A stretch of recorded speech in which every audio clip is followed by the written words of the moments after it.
Hey there, friends. I hope you've been enjoying all my top 5 videos and verse videos, stuff I've been bringing you to intersperse with the range videos. I hope you enjoy them. You subscribe, you comment down below, and all that good stuff. So we got a strange one for you.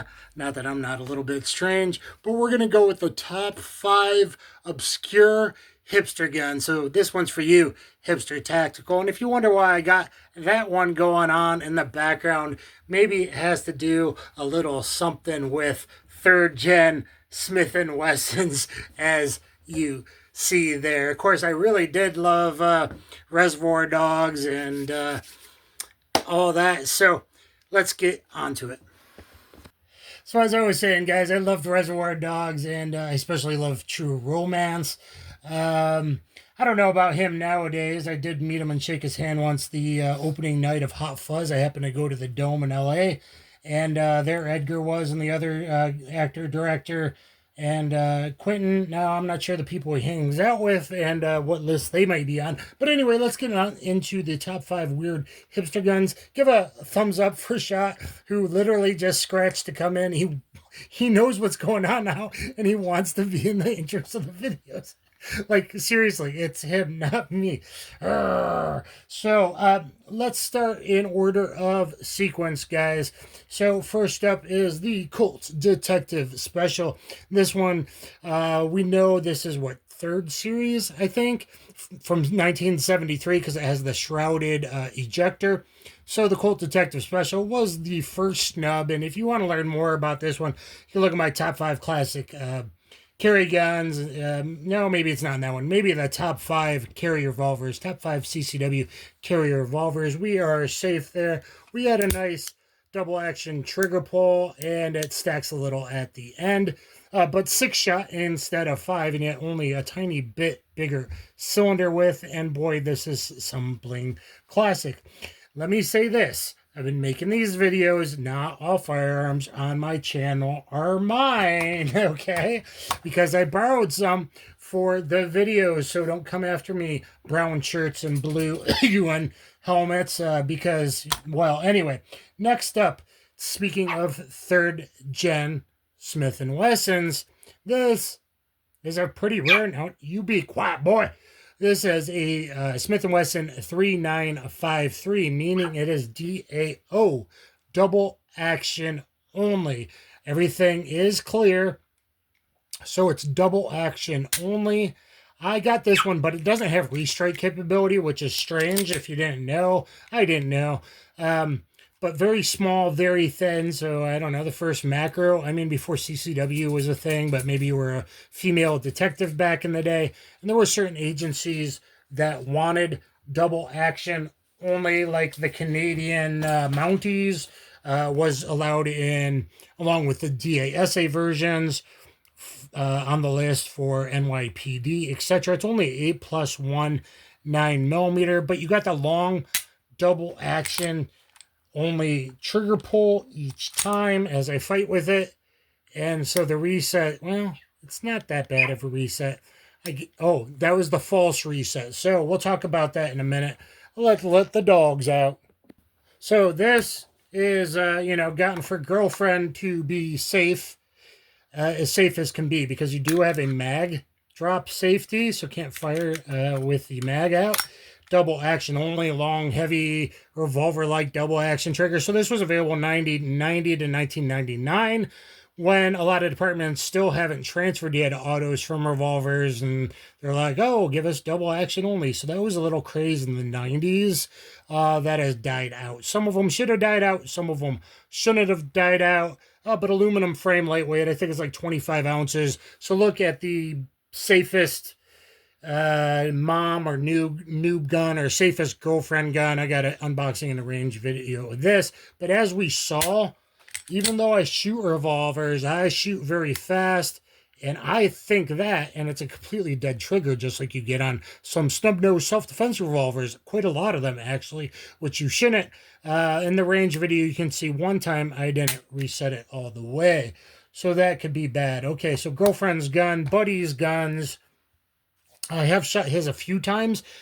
He put on these G10 grips that look awesome, but they're thinner. I like that better than the bubbling out rubber on this, and like the VP9, I'll never probably get a VP9 because it bubbles out. I'm not sure about the brand new one. You might be able to switch it a bit, but I don't like the bubbling, like concave out type thing. But CZ75 P01, I guess. So this is the aluminum frame compact version of the 75 that came out in 1975. So double action, single action. The first ones were originally safeties. We'll show that on here. But this is still light enough to carry double action, single action auto. We know we're empty because of that. So that's pretty smooth. Oh, I think you put a slightly lighter hammer spring in it. I did a short video on it for the details. You'll have to find it. I don't remember. And then single action after that. Pretty nice. And you can definitely spend a ton of money and clean them up even nicer. Originally we're like, that's 8+1. This was 14 modern McGar magazines. You know, I only get 10 round. My buddy only gets 10 rounds. But I think modern McGar magazines, which are the best in the world and come OEM, are 15, I believe. So that is light enough to carry. And this is featured heavily in two very popular videos I did. The latest double action, single action CCW pistols, smallest or whatever, versus a P2000. And then there was a rematch. My buddy had to send that back, actually, and all the commenters were completely wrong when you see me shooting like this from 15 yards with P2000, and that was going high. Well, there was a missing or broken part or something. This he just got. This I've only fired a couple mags out of. I don't even know what this is. It is a Italian Tanfo. So this is a Tanfo copy. This is a Tanfo copy of a, you know, basically the same gun, and it's a compact.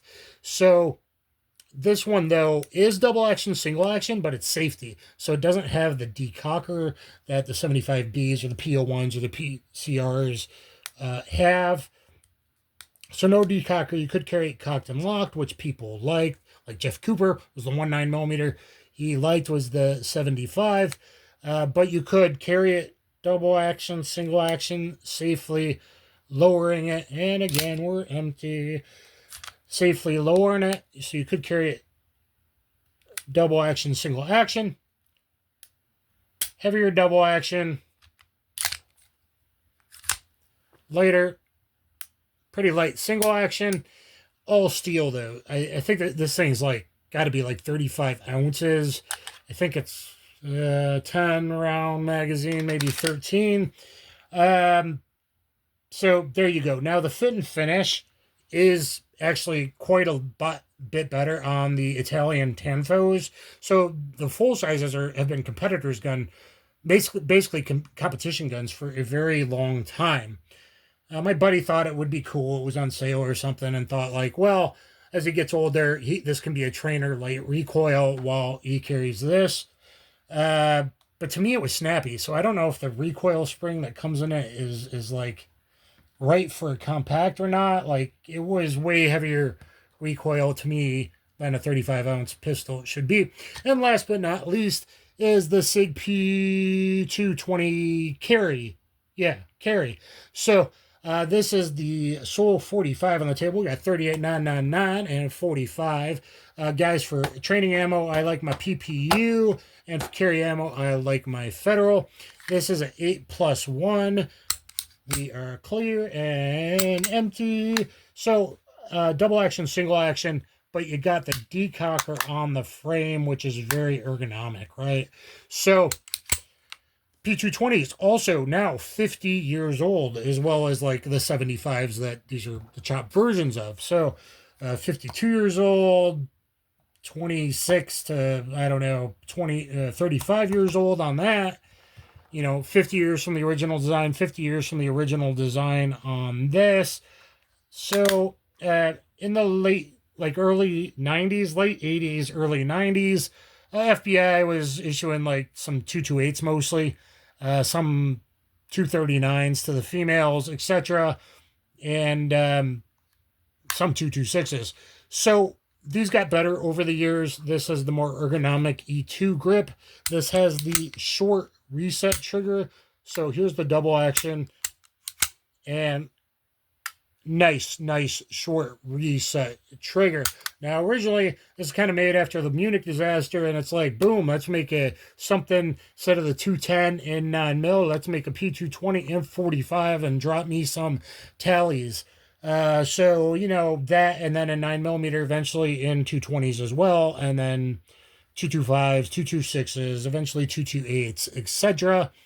229s, 239s. I'd like to own a 239. I'd like to own a M11A1, which is a lighter 229 called a 228 or something. Like Sig's kind of crazy.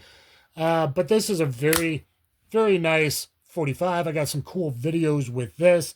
Unfortunately, when I got it, because I'm like, man, that looks in pretty good shape, and you're not going to find a lot of them. I jumped on this, hoping that loaded weight would only be 35 ounces. Fortunately, it's 37 and a half, and dropping to 185 isn't like people think online, because the cartridge and the propellant still weighs the same, maybe even more propellant for a 185 plus P. So you only drop like 0.9 ounces or something.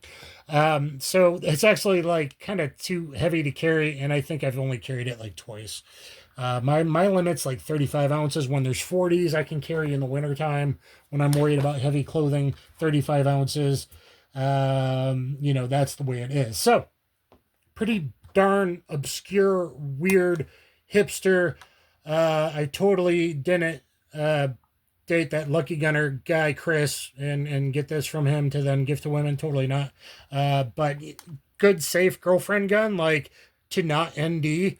Because, oh, there's one in the chamber. It's empty. I took the magazine out. Boom. Like, newbies do that shit all the time, right? Even if you train them right, but they don't, you know, shoot at least twice a year. Most of them don't. So in that aspect, that's why I called it the safest girlfriend or mom noob gun you can get. And for that, it's okay. And I know a lot of people would probably want this. There's actually probably like a good amount of money here on this table, and there will be one even more.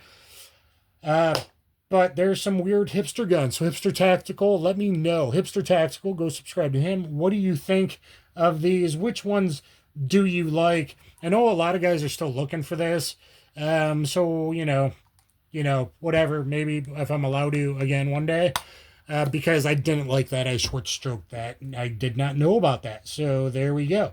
So let me know which one of these 5 are your favorite.